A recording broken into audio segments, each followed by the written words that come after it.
¿Quiénes son los enemigos de México? El Yunque, fundado en 1953 en Puebla, con el objetivo de defender el catolicismo ante el comunismo, la masonería y el judaísmo. Organización paramilitar ultra secreta, ultracatólica y de extrema derecha, de origen mexicano, de alcance nacional e internacional.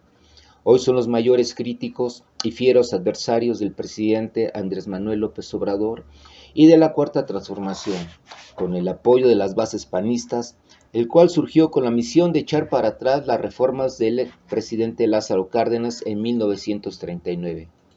Algunos de sus integrantes son Santiago Krill, Felipe Calderón, Margarita Zavala, Gabriel Cuadri, Vicente Fox, Ricardo Salinas, Beatriz Pajés, Marco Cortés, Carlos Alarraqui, Josefina Vázquez, Marta Sagún, Ricardo Anaya, Guillermo Velasco, Norberto Rivera, los sacerdotes cruzados de Cristo Rey, Roberto Funes y José Ortiz, Lili Telles, Kenia López, Xochitl Gálvez, Claudio X González, Mario Beteta, Raimundo Rivapalacio, Jorge Castañeda, Víctor Trujillo, Héctor Aguilar y el líder del cartel inmobiliario en la Ciudad de México, Santiago Taboada, entre muchos otros.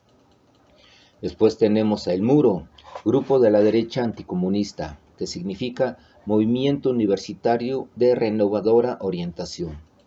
Apareció a principios de la década de 1960 como grupo de choque, formando parte de una larga cadena de grupos de la ultraderecha mexicana, cuyos sucesores llegaron al poder con Vicente Fox y Felipe Calderón.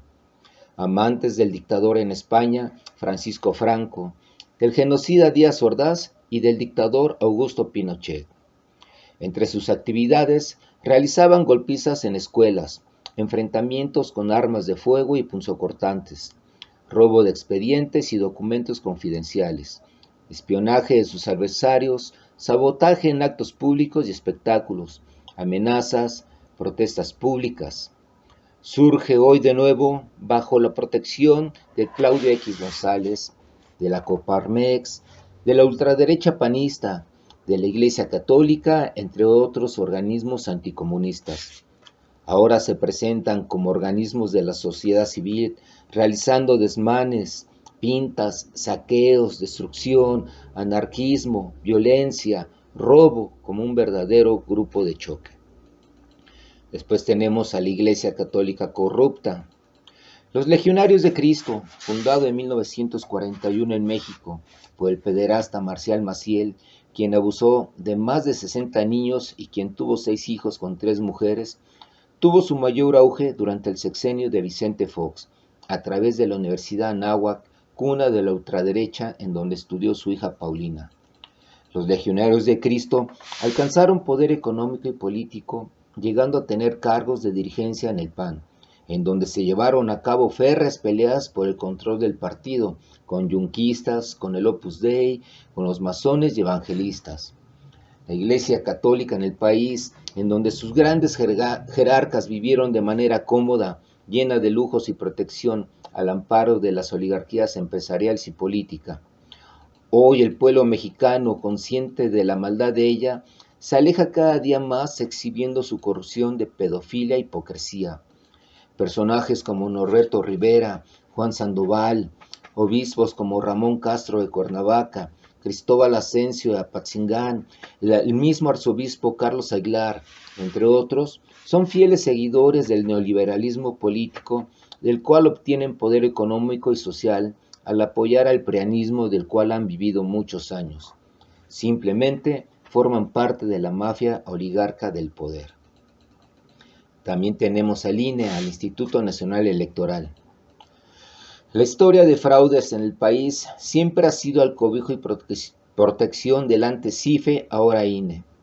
Todos sus dirigentes, así como la mayoría de sus consejeros en el pasado electoral, forman parte de los mayores fraudes presidenciales, que fueron y siguen siendo corrompidos.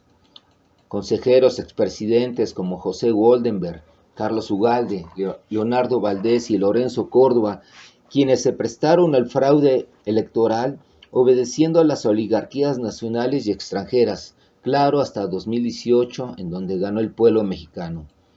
Es de entender que por eso se niega la reforma electoral que estipula una gran reducción de sus ingresos, otorgados por el piranismo corrupto. Señaló el presidente López Obrador que al INE no le preocupa la democracia.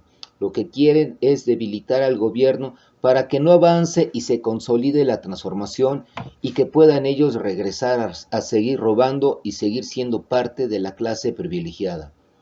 Además del gran costo que tiene mantenerlo de 25,000 millones de pesos anuales, con un desempeño antidemocrático, al servicio de los potentados, favoreciendo el fraude electoral, en donde la mayoría de los consejeros son simpatizantes de la derecha panista. Está también el Poder Judicial.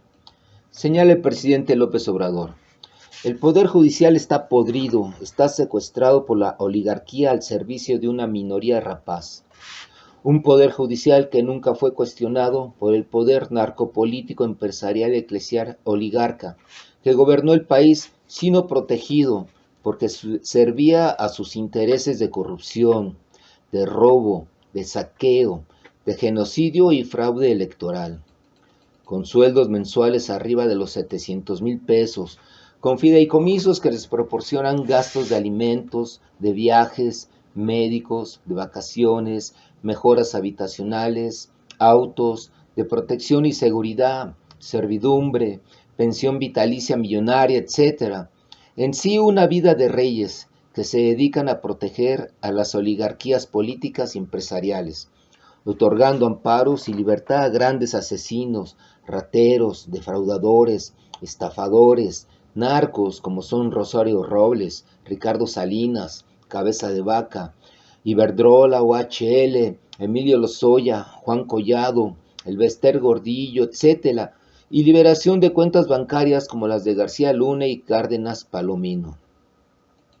Ahora tenemos, sin faltar, a los medios de comunicación y a los pseudo-intelectuales. Los famosos chayoteros ya conocidos al servicio de los grandes empresarios que no pagaban impuestos, y algunos siguen sin pagar como Ricardo Salinas Pliego, fueron, son y serán siempre medios de pseudoperiodistas y pseudointelectuales de la ultraderecha racista, clasista, psicópata, protectora de la oligarquía. Con mentiras, engaños, difamaciones, falsedades difundidas todos los días a toda hora, tratan de regresar al poder y a sus privilegios en estas próximas elecciones del 2024, sin importarles decir la verdad. Nombres ya conocidos como Javier Alatorre, Ciro Gómez, Carlos Loret, Azucena Uresti, Pablo Iriart, Carlos Marín, Adela Micha, Víctor Trujillo, López Dóriga, Mario Beteta, José Cárdenas, Roberto Roch, Beatriz Pajés, Salvador García, Carmen Aristegui, Enrique Krause, Raimundo Riva Palacio, Héctor Aguilar, Sergio Aguayo, Pedro Ferriz y su retoño, Denise Dresser, Sergio Sarmiento, Ricardo Alemán, Juan Pardinas, Amparo Casar, Luis Rubio, etc. Medios como Televisa, Azteca, Reforma, El Universal, Excelsior, Univisión, MBS, Milenio, Imagen, Radio Fórmula y más, que se ponen a las órdenes de la mafia del poder en México. Estas agrupaciones de ideología de muerte, corrupción, mentira, engaño, asesinato, fraude, traición, saqueo, son representados por Xóchitl Gálvez, una mujer que es candidata presidencial del prianismo. Hipócrita, psicópata, sociópata, mentirosa y muy racista, clasista y discriminatoria. Una señora que a sus jefes, los grandes capitales políticos, no les interesa, conocedores de su gran grado de ignorancia y estupidez, en donde la utilizan solo para atacar al presidente AMLO y a la 4T. Manipulable, grosera, servil, enajenada, inmoral, inútil. Trata de convencer a un pueblo mexicano que no conoce. Se disfraza, actúa, finge, creyendo todavía que el pueblo mexicano es tonto. Se le olvida que la revolución de las conciencias está avanzando cada día. Por ello, la señora Xóchitl está condenada al fracaso y a la vergüenza nacional e internacional. Por todo esto, Morena requiere del voto masivo para alcanzar un mínimo de 40 millones de votos. Si te gustó el video, te invito a comentar y compartir. Gracias.